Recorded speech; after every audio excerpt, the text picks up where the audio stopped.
Next transaction देखिए, कह रखा है क्रेडिटर्स इंक्लूड, सेम बोल रखा है इसमें, creditors include an amount of ₹10,000 received as a commission. तो क्रेडिटर्स के उसमें अमाउंट जो है, जो कि 10,000 है, वो हमको रिसीव्ड हुई है, किसकी? एज ए कमीशन की, कमीशन की। तो उसकी हमने एंट्री कर दी थी फर्स्ट वीडियो में। अब देखते हैं नेक्स्ट वाला, अ bill of exchange of ₹40,000 was previously discounted with the bankers but dishonored on 31st March 2018 but no entry has been passed for it। कह रहा है कि एक बिल था जो पहले का था, प्रीवियसली ये था, डिस्काउंट कराया गया था जिसको बैंक से, बैंकर ने, बात डिसऑनर्ड। आपको मालूम है कि जब बिल डिसऑनर्ड होता है तो इट्स मीन्स होता है कि बिल का कैंसिलेशन हो गया, कैंसिल्ड हो गया, बिल जो है वो आपका कैंसिल हो गया। ये आपने बिल्स ऑफ एक्सचेंज वाले चैप्टर में लास्ट ईयर खूब पढ़ा था। मैंने कई बार सिखाया इसको, डिस्काउंट क्या था, ये सारी चीज़ें हमने आपको पहले भी बता रखे हैं। तो ये कैंसिल हो गया, but no entry has been passed for it. देखिए इसकी एंट्री हम इसमें नहीं करेंगे, क्योंकि जब कभी भी बिल कैंसिल हो जाता है तो आपको हमने बताया था पहले कि उसकी एंट्री रिवर्स हो जाती है, उसमें कुछ नया नहीं होता। जैसे कि इसमें एंट्री कर भी रखी है, आप देख सकते हैं, संडे डेबिटर, यानी कि अब जो जिसका बिल था पहले, जब आपने बिल को डिस्काउंट कराया होगा तो bank account debit to debtor, जो भी नाम होगा वो टू डेबिटर आया होगा। अब जब बिल आपका कैंसिल हो गया है, डिसऑनर्ड हो गया है, तब आप क्या हो जाएगी? Sundry debtor account debit to bank, यानी कि अपोजिट एंट्री हो जाएगी। इसमें कहीं रिवैल्यूएशन नहीं आया तो हम इसकी एंट्री रिवैल्यूएशन अकाउंट में नहीं करेंगे। ओके, नेक्स्ट है आपका value for machinery is to be decrease to ₹1,20,000। अब कह रहा है बुक वैल्यू कितनी है? 2 लाख। क्या कह रहा है? Value of machinery, value of machinery decrease हो रही है, कितने से डिक्रीज हो? टू कितने? 1,20,000। बुक वैल्यू कितनी थी? 2 लाख।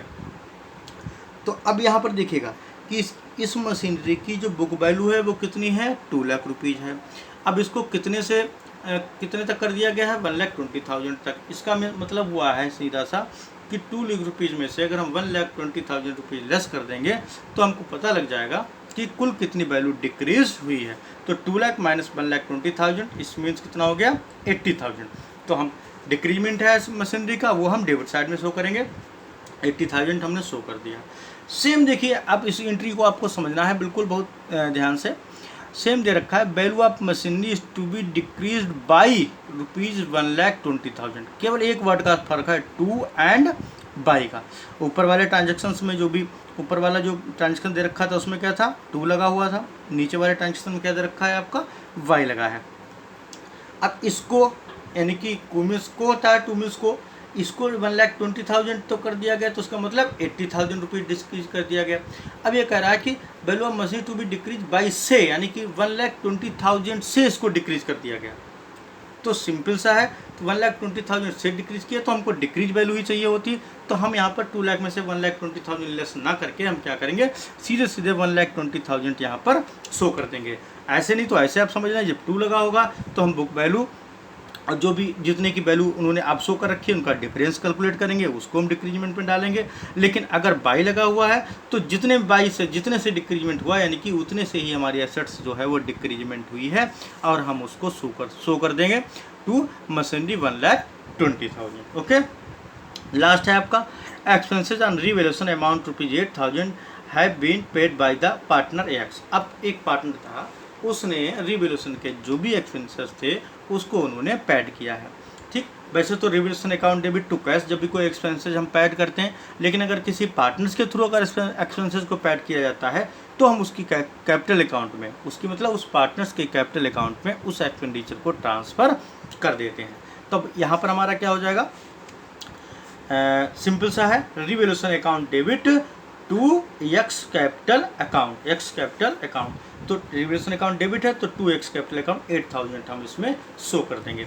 अब इसके बाद हम क्या करते हैं? रिवैल्यूएशन अकाउंट में ध्यान रखेंगे, रिवैल्यूएशन अकाउंट में डेबिट और क्रेडिट दोनों का टोटल कर लेते हैं, और जो डिफरेंस आता है फिर हम देख लेते हैं कि उसमें प्रॉफिट आया है या लॉस आया है। आपको मालूम है कि जब क्रेडिट साइड का टोटल ज़्यादा होता है, अबव होता है, डेबिट साइड के टोटल से तो प्रॉफिट माना जाता है। यानी कि क्रेडिट साइड सपोज करिए अगर 3 लाख है और डेबिट साइड सपोज करिए अगर 2 लाख है, तो 3 लाख में से 2 लाख लेस करेंगे, जो भी होगा वो हमारा प्रॉफिट माना जाएगा। ये आपको हमने फाइनेंशियल जब स्टेटमेंट पढ़ाए थे प्रॉफिट लॉस अकाउंट, उसमें आपने पढ़ा होगा कि कब डेबिट का, कब क्रेडिट का, या कब प्रॉफिट या कब लॉस होता है, कौन सी कंडीशंस होती है। यानी कि क्रेडिट का जब ज़्यादा है तो प्रॉफिट है और डेबिट का अगर ज़्यादा है तो लॉस है।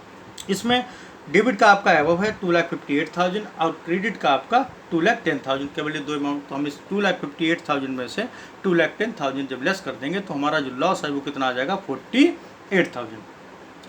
अब हम इसको क्या करेंगे, बाई प्रॉफिट एंड लॉस, जो कि यहाँ पर लॉस है ब्रैकेट में शो कर देंगे, transfer to partners capital account. तो जो भी हमारा लॉस होता है हम उसको पार्टनर्स कैपिटल अकाउंट में ट्रांसफ़र कर देते हैं। अब सपोज करिए अगर हमारे यहाँ पर पार्टनर्स दे रखे होते, सपोज करिए एक्स या बाई करके, अब उनका रेशियो दे रखा होता तो इस 48,000 को हम अंदर ही उसी रेशियो में डिवाइड कर देते और टोटल यहाँ पर 48,000 लिख देते। अब आपको मालूम है अगर हमको सपोज करिए लॉस की भी एंट्री करनी है तो सिंपल सा है, प्रॉफिट एंड लॉस यानी कि loss account debit to revaluation account हो जाएगा। यानी कि profit and loss account debit और टू वैल्यूएशन अकाउंट। ठीक है, तो रिवैल्यूएशन अकाउंट क्रेडिट है तो by profit and loss account, कोई इसमें कोई प्रॉब्लम नहीं। अगर पार्टनर्स के नाम होते तो उस पार्टनर्स के नाम आ जाते हैं, कोई दिक्कत नहीं।